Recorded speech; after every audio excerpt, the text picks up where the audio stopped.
Hey, gorgeous souls, welcome back to New Earth Readings. I'm Kris Seraphine, and I'm here to talk about the June astrology for 2026. And there's a lot to go through. Um, Remember that we're headed, obviously, we're in Gemini season. We're headed into Cancer season. So we know what that means. It means summer solstice. So we're getting to the height of the sun's radiance here in the northern hemisphere. If you're in the southern hemisphere, you're kind of going the other direction, going into the underworld. So we're going to look at today's astrology from the viewpoint of the potency of these transitions in the seasons, right? So Gemini season. So happy birthday to my Gemini gods and goddesses. Super great manifestors, right? The Gemini is one who can speak, use words, speech, writing to create a reality for themselves.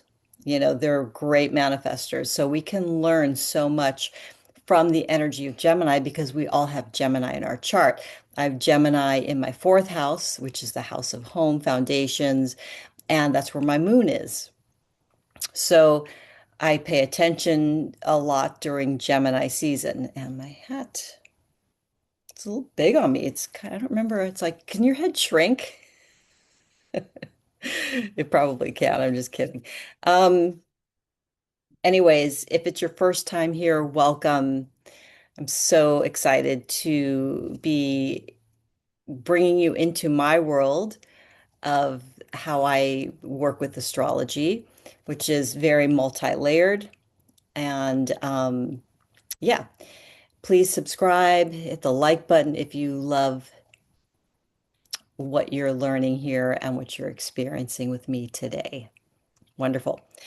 So I do have my beautiful golden Art Nouveau tarot. So as we go through and do just kind of a highlights, I know I can tend to have longer videos and I'm trying to keep them a little bit on the shorter end, shorter than even like 20 minutes or shorter, kind of. Um, so with that being said, what I want to do next is really get into a full body,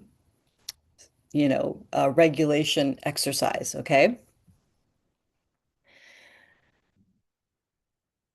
Let's see here. Got all these things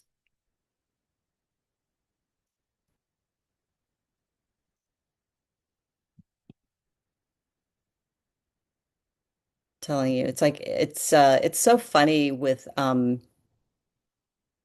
Zoom now. Like it's so hard for me to find all the different pieces. So give me a second here. Okay, I think I've got everything set up. Woohoo! So we are going to do a sovereignty reset where we're regulating our body because a regulated body will, and regulated nervous system basically will be able to absorb information and also be open to the more subtle energy downloads that are coming through during this recording. Okay. So you're going to get insights, right? You're going to walk away with a feeling that something opened up for you as you listen to this. Okay. So I want you to place both of your feet flat on the floor and really press down with your feet firmly, like really feeling the earth. And we're going to say ad sum. So ad sum, why do we say this? It is the Latin word meaning I've arrived, I am here. So it signals a state of complete availability, willingness, and presence, like readiness to answer a calling. It's like I'm here, I'm ready, I'm rearing to go, right? Um, So, ad sum. So, with a soft gaze, look around your space. And we're going to, number one, find three things you can see and name them to yourself. and then two things you can hear,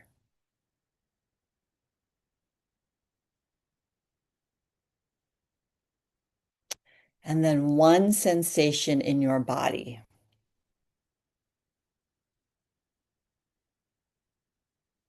Maybe it's tension somewhere. You can give yourself a little squeeze.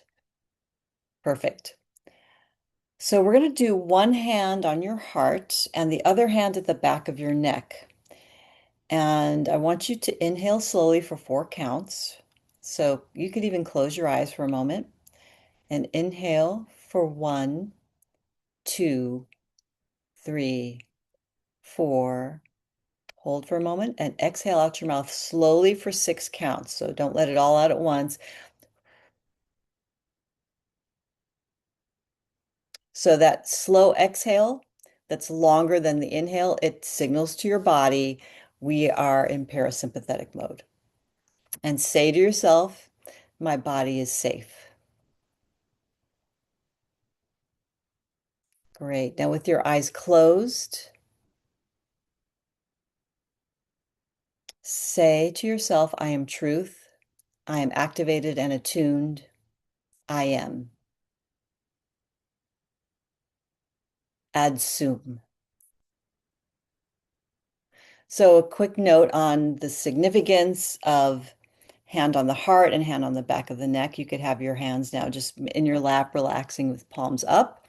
This is a receiving mode. If you feel like you need more grounding, you can do palms down on your lap or wherever you're setting them. But the heart represents the present self, the I am. So this part of the body orients to connection, to truth, relational safety. And when the hand rests here, the system receives, I am present with myself, I am safe. So it activates warmth, it slows the breath, it begins to shift the body out of vigilance, right? So the hand on the back of the neck. So this is a threshold point in the nervous system because it is direct contact with the brain stem, which is, survival signaling, the vagus nerve pathways, safety versus threat detection, and the reflex to protect yourself. The brain is wired to protect us, right? So when we place our hands there, we're interrupting the body's kind of like vigilance, backward looking system that is like the part of you that's really scanning for, okay, where did this go wrong last time? What happened before? So the hand on the back of the neck also is you are safe, stay present, stay in the heart space, add zoom, stay here, be ready to receive, right? Ready to receive the download. So really touching the heart and the back of the neck together is like saying, I'm here, I'm safe, I'm ready to receive. Okay. So we do have a very lively, full spectrum month in June. It's very colorful. Um, there's a beauty, there's expansion, there's empowerment, and probably sudden pivots. We're also getting into the Mercury Retrograde territory, which is in July, but the actual shadow starts a couple of weeks before, right? So the shadow period in June is June 12th. So from June 12th until 2 weeks after the retrograde is over, and I'll give you those dates. You want to mark them in your calendar because during that time, our minds make decisions differently. They work differently. It's a little bit harder to make decisions because we can feel that things are in flux. And we have a lot of, I think I'm not going to really go into Uranus Sedna, but we have Uranus bending of the nodes also in the middle of the month, around the time we go into retrograde shadow. So at that point, things are going to crop up that may change your trajectory for the year, that may change, depending on where it is in your chart. In my chart, it's the home. So it's very possible I'm going to move or I'm going to need to move or do something different in my home environment. So Um, when we get to the middle of June, I'll release more videos that are shorter that will be about specific, um, you know, uh, transits and aspects. We had, and it's June 1st, last night, we had a full blue moon in Sagittarius, ruled over by the goddess Sekhmet. And she is the Egyptian lion-headed goddess of basically, she's fierce, she's protective, she burns away illusions, right? So, whatever was released, culminated, celebrated was around this sense of going on a bold adventure. So when we look at like the full moon and the new moon, the full moon energies do kind of take a few days to maybe even 2 weeks to unfold. I feel like it's going to be more like a matter of days with this one because Sagittarius is like, yeah, we're in the year of the fire horse. There's a lot of fast moving energy. Um, but the whole idea of June as like this spectrum of what's the old story that feels safe, and are you really like just staying there? In my mermaid mythology and imagery, it's like, are you a shore hugger? Unfortunately, if you are, Sedna is going to come from the ocean and pull you in, right? Pull you into the depths. So I feel like, we had an amazing gathering in Sedona for the first Earth Temple retreat. Fabulous, amazing 8 women, the three other facilitators besides me. So there was 12 of us all together, and it was potent. A lot of rebirthing energy and activation. So the Sekhmet full moon is all about activation. So, again, Sagittarius for me is 10th house. It's career, it's status, it's visibility, right? So, obviously, for me, this was something that is bringing this up and lifting me up in that way. So, you are going to be activated and lifted up in whatever place Sagittarius is for you in your chart. Um, okay, let's move on to the next part of the report. Okay, so we're going to jump ahead. So, like I said, this full moon is going to have echoes, and you are probably going to be looking at like rewriting your story, looking at those belief systems, aka stories of how you are feeling about this aspect of your life, how you are, excuse me, approaching this particular aspect of your life in Sagittarius. So, June 9th. We're going to scooch over there.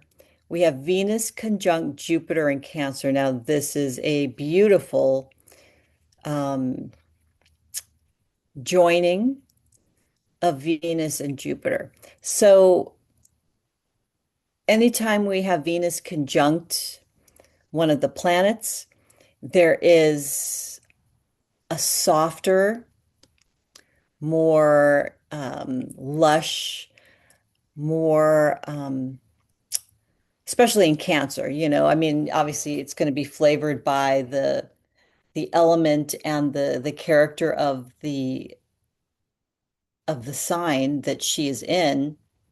But with Cancer, this is really about nurturing. This is about home, mothering, self-nurturing. So there's this expansion happening, but I feel like this is going to feel like I want to expand and I want to honor this aspect of myself and celebrate it, bring so I could bring more love, beauty, money, sweetness, generosity, and probably support.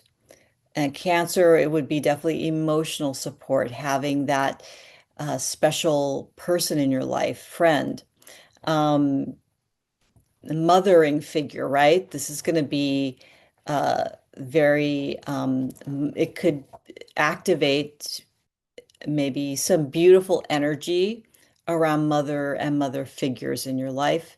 And you might also be a mother, right? So in Cancer, the medicine is let yourself be cared for, right? Growth doesn't come from pushing harder, it comes from allowing, resting, receiving support, feeling safe enough to receive, which is why I like to do the exercise of just coming to the body before we even go through any of this, right? So for a lot of us that are very high capacity, high functioning, you know, have spent most of our lives pushing ourselves, this is going to feel like putting on a really soft robe or a soft sweater, and it might feel a little bit like, why am I doing this? Why am I not like out there like pushing and, doing what I usually do? Um, Why am I always trying to prove my worth? Why am I always trying to earn my worth, like earn love, like proving that I'm worthy of love, proving I'm worthy of abundance, right? And the other thing is, Cancer wants us to stop so we're not just busy to feel safe, right? To cover up feelings of fear or insecurities or whatever it is, really attending to the emotional body, to the nervous system is super important. Okay, so we're going to pick a card for this beautiful Venus conjunct Jupiter and see what channels through.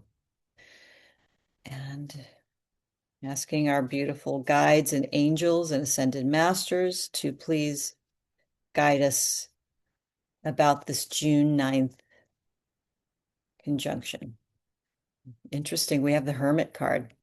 So the Hermit is really about going within and accessing our spiritual light, the deepest truth of who we are. Um, and it could also mean, because Jupiter is the guru, this could also mean, finding a mentor that maybe helps you uh, do your spiritual work in a different way, or maybe be more consistent with it, right? So as you soften and relax, you have access to your spiritual soul star, right? To the light within you.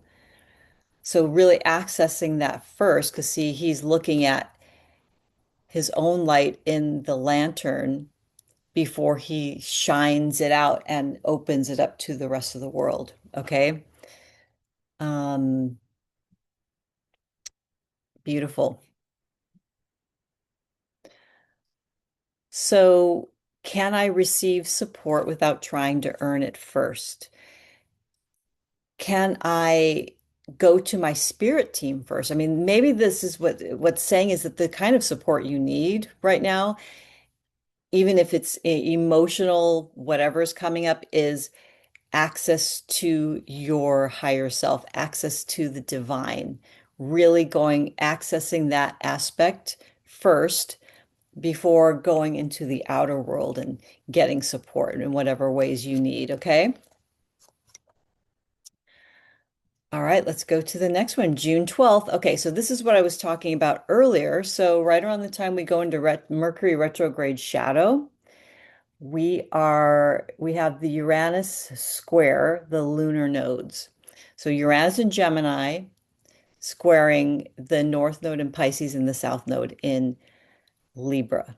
I mean, in Virgo. So this is also called the bending of the nodes because if you look at it, it's like, let's say Pisces is here and Virgo is here, then Uranus is going to be right here, right down in the mid center, bending the node, right? So this is very much like a destiny interruption. So this transit can bring sudden change, unexpected news, surprising conversations, quick pivots. So it'll definitely be clear that something is shifting. So there will probably be a disruption of some kind in this area of your life. For me, like I said, this is my home area, which you know, being a Capricorn, liking my security, liking my home and all the beauty and this and that. Um, I obviously go into, that kind of mode. So this is part of what we need to just pay attention to. Like, where do we start to like have experiences that make us close down, that shut down the auric field, that shut down the magnetism, all the things that we need to create these extraordinary magical lives that we want to be living, correct? So, the lunar nodes point to growth and destiny, and definitely the North Node in Pisces is a lot about your the spiritual North Star, your life purpose, your destiny that was given to you by the divine. Are you living up to that? So Uranus is going to really test that and be like, dude, you're not doing what you're supposed to be doing. Here's a divine intervention, right? So basically, it's a wake-up call, and it doesn't always feel like convenient or like wanted, desired. Um, but it's always for our highest good. So that's the thing. We need to trust, right? Okay. So let's see what our guides want us to know about this. And we have a flyer. Ooh, we have the Six of Cups. So, cups is very much, again, about emotions, about love, about the feeling body, and also about past life connections. With the South Node in Virgo, um, there could be even past life echoes of maybe some way that you served. And are you staying there when you need to be in the North Node, which is like, this is the highest destiny that the contract you came in to live, experience, and fulfill, right? But you don't want to be stuck down here, right? You want to be aware. Now, this could also be a love coming, uh, a karmic love, not necessarily bad karmic, but a karmic connection from your past and a past love coming forward. And it's, our guides are telling us, look at it with innocence, right? Look at it with the eyes of innocence, right? Because, this wake up call comes in, and sometimes we could be really hard on ourselves, like, oh, I was so off track or I was really off base, and that's not true, right? Um, this is about, because the number six is harmonization. It's also really connected to our third eye, our sixth chakra, which is about, intuition, psychic energy, and prophesizing, seeing into the future, having a vision, right? So maybe this vision really, like, yes, it really comes online from whatever lessons, energies that come up with the bending of the nodes, okay? Um, the question to ask here, what change might be actually setting me free so I am living my true purpose and destiny, okay? June 19th, Chiron enters Taurus. So this is interesting. Chiron is the wounded healer. He is entering Taurus, which is an earth sign, very much also ruled by Venus, and really about self-worth, self-love. Taurus, beauty, adorning the body. It also rules the throat chakra, the voice. So are you worthy of speaking your truth, of beautiful speech, right? So interesting. It's going to be a pretty major shift here because Chiron has been in Aries. Is it 18 months? It's probably at least a year. I'm trying to remember how long Chiron stays in a sign, so I'll have to look that up. But anyways, um, Chiron in Taurus is going to really awaken a desire for beauty that heals, right? And again, Taurus is ruled by Venus, so it rules the body, money, safety, pleasure, food, beauty, resources, self-worth. So we're going to get some very tangible healing in this time period that Chiron is in Taurus. So, and it's about more having really like healing your relationship with money, your relationship with food, your relationship with rest and restoration, with your body, with pleasure, your relationship with receiving pleasure and joy. It's going to be a very interesting time.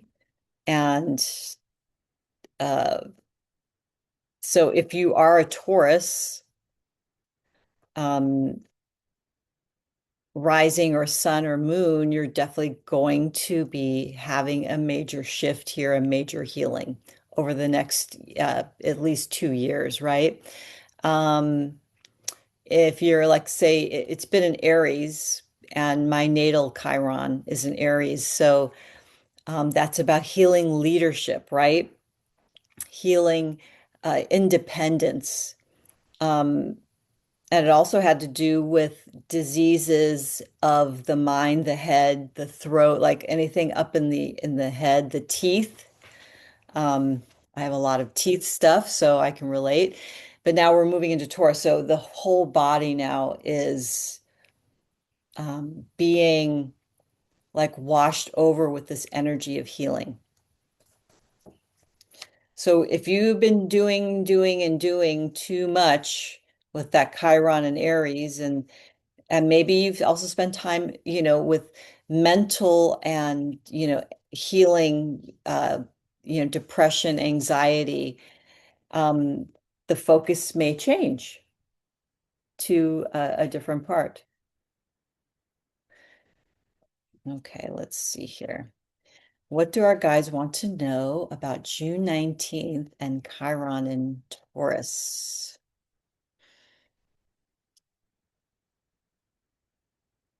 I feel like it's this card.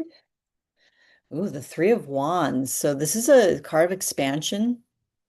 This is a card of having positive expectations. So, where have you been maybe like having some doomsday feelings or some feelings of maybe even lack? And I would say lack would be like worried about how things are going to turn out, worried about um, I've put in all this time, I've worked on this, I've planted the seeds, and I'm not seeing the results yet. And walking away from the miracle that's about to happen, right? So there is a miracle that's going to happen.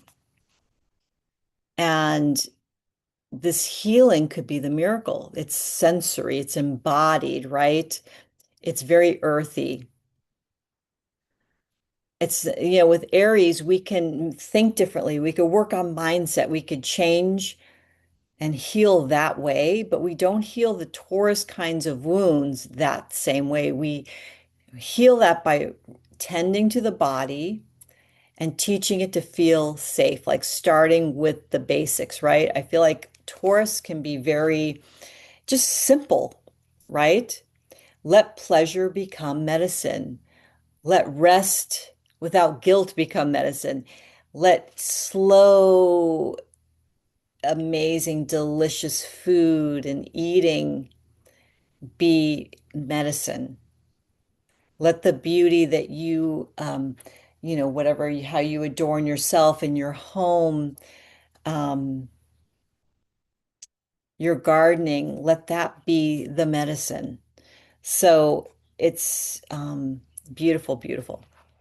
So for somatic practice, I would say choose one thing, a beautiful thing.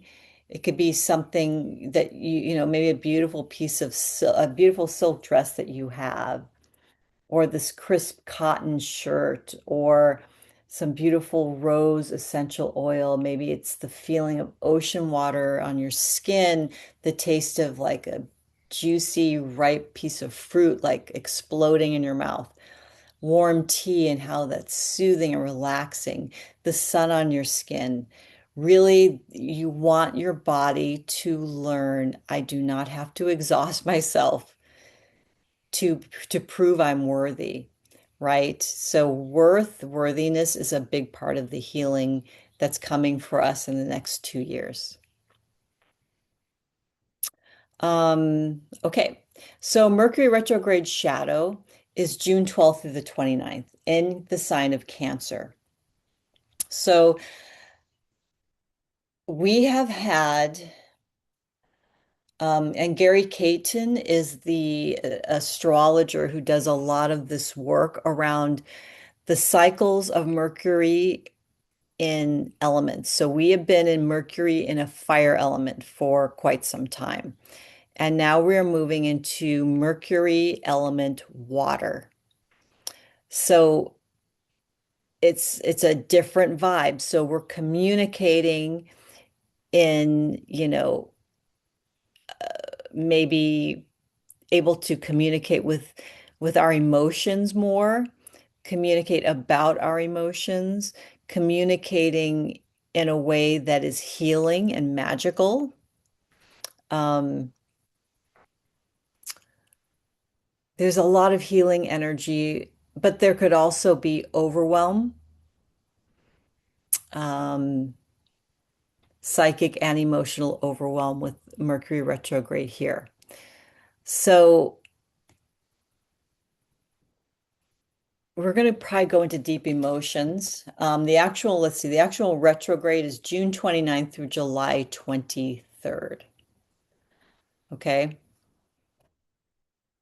So if you have big launches to do, if you have big decisions to make, you're not going to want to make them probably starting June 12th, right? So, um, and if you have an audience that you are marketing something to them, that's, we kind of call the retrograde kind of a no man's land because people have a very hard time making decisions, including you. You'll have a hard time making decisions, or you'll make a decision and it turns out you didn't have all the right information and you would have made a different um, decision had you known more. Okay.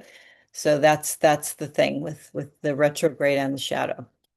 So what do we need to know about this next upcoming Mercury retrograde cycle?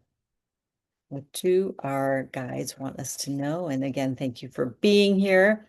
I'm going to try to wrap this up. And of course, like I said, we'll do some shamanic astrology deep dives in some of these other aspects. Okay.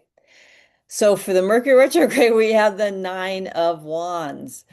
So yeah, this is a very interesting energy. This is feeling like you've done everything. It's like we often call this the wounded warrior. He's got like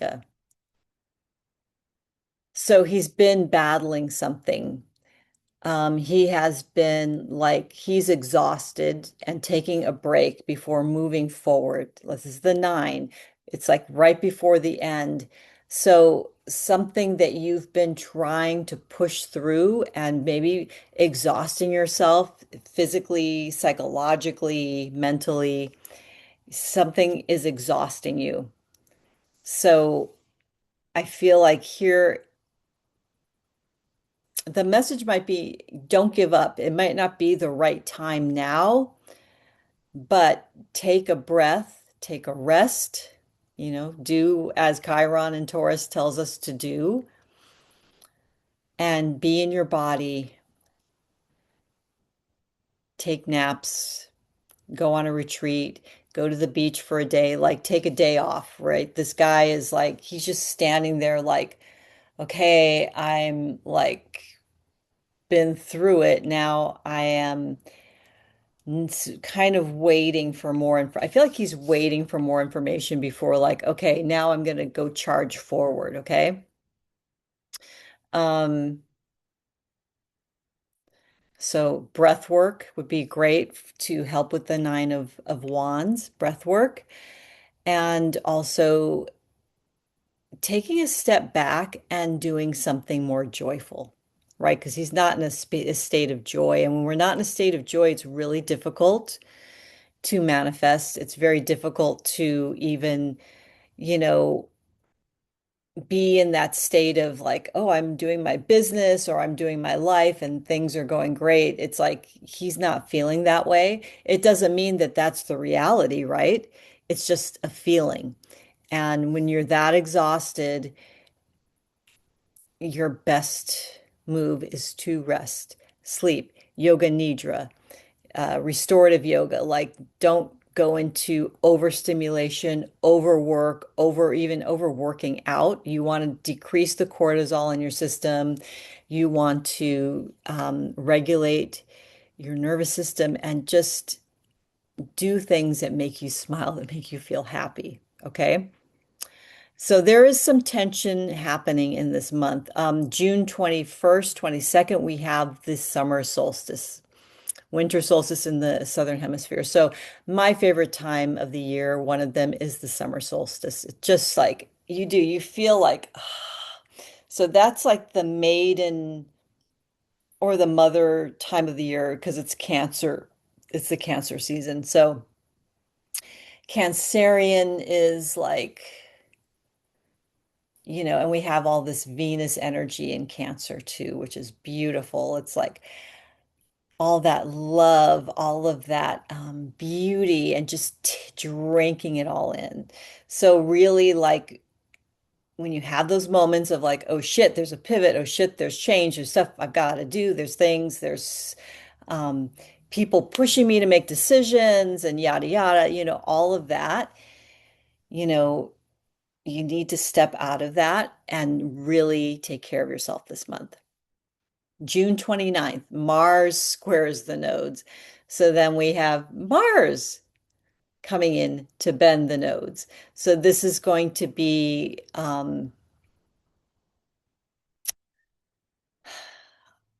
like Uranus is a huge planet, Mars is a lot smaller, but he does pack a punch, right? So Uranus is like going to that June 12th, you're going to get like the first call to adventure, maybe, or the first, like, oh my gosh, first revelation that change is really afoot, like change is happening. When we get the Mars, it's like it's going to put pressure on you to do something about it. Mars wants action. Mars can be also very impulsive and bring a lot of pressure. So you might feel impatient, you might feel overreactive, irritated, like ready to quit, maybe because you just want to get out of a state of uncertainty or um anyways, just remember that urgency does not equal truth. So before you act, take a breath, take a pause, take a time out, right? I think this is a theme that's obviously we're downloading this as I'm talking, so it's a theme we need to know. Am I moving because this is aligned for me, or really because I can't tolerate the pressure? I can't tolerate the unknown. I can't tolerate the uncertainty. We have to be able to dance with uncertainty.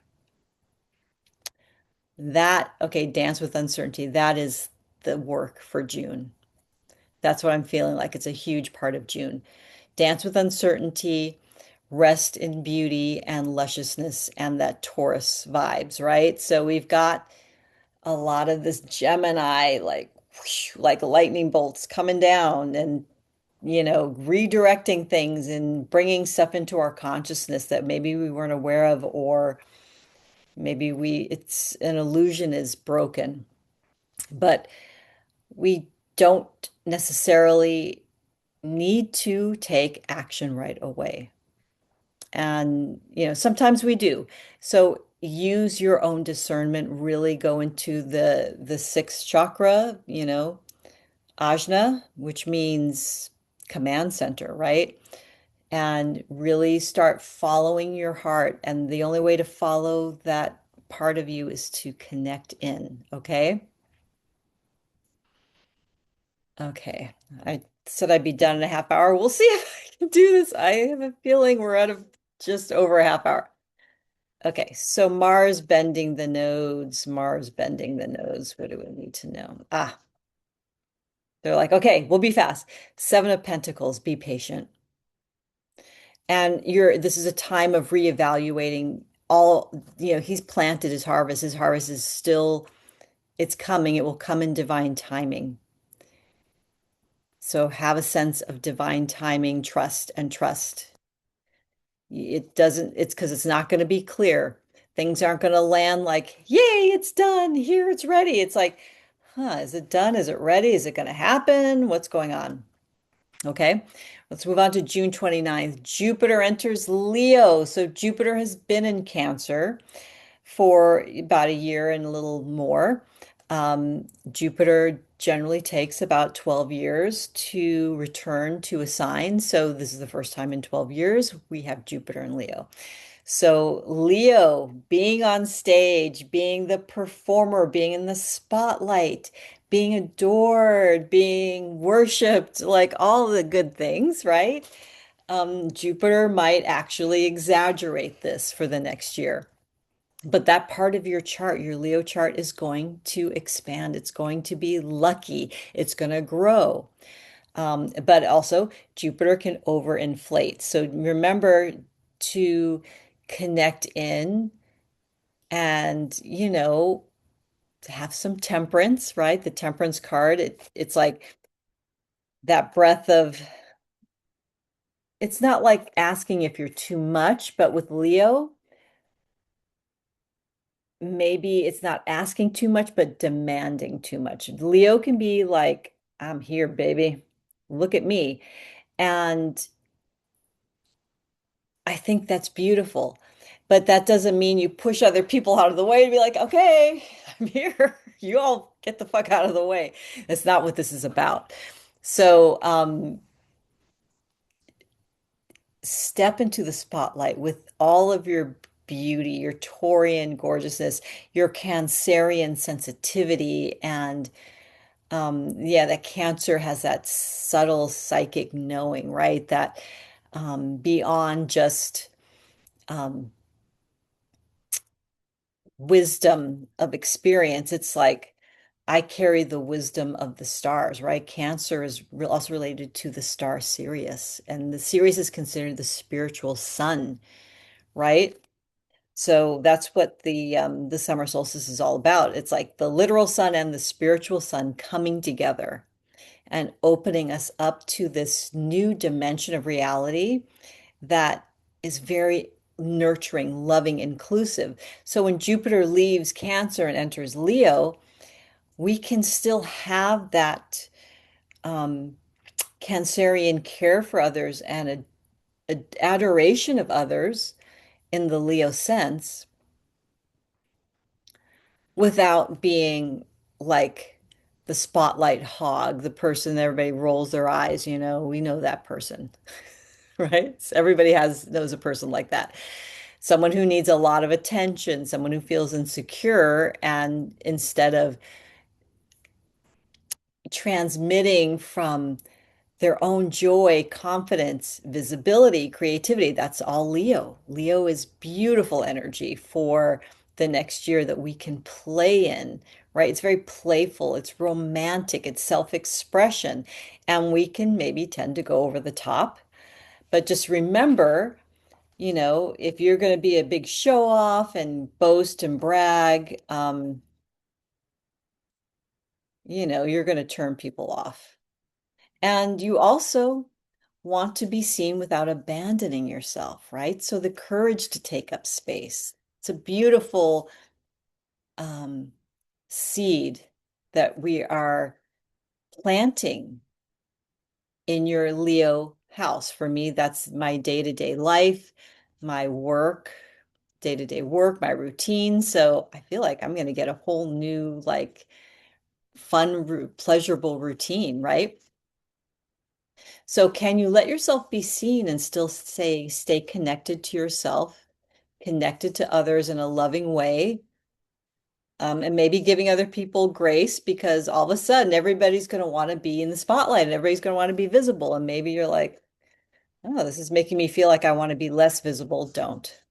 Everybody can share the spotlight, right? There's an abundance of spotlights, there's an abundance of radiance and ways to lead, ways to be visible. So, what do our beautiful guys want us to know about Jupiter in Leo? So, we get this for a year. It's very exciting.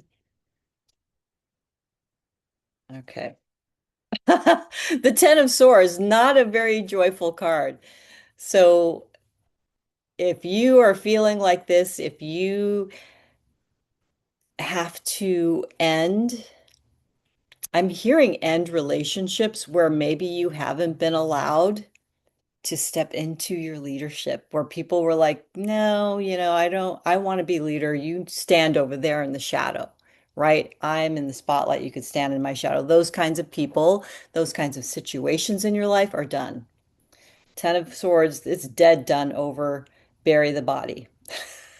We'll keep it short. So, somatic practice for this is stand tall, roll back your shoulders, lengthen your spine, relax your shoulders, let them drop down, breathe into your heart because Leo is the heart chakra. Courage, queer, the heart, courage. I can be seen and stay with myself. So, a lot of us have visibility triggers and we can tend to disappear. We can tend to abandon ourselves. So, this is going to be a great time to learn how to be visible in a way that feels safe to your nervous system, okay? I adore you. Thank you for being here. If you love this channel and love what I was talking about, hit the subscribe, hit the like button. Please share with your friends. We're going to have amazing, amazing energy in June, and I will be with you every step of the way. And we are going to just keep creating community here. And yeah, welcome to June. I'll talk to you soon. Bye.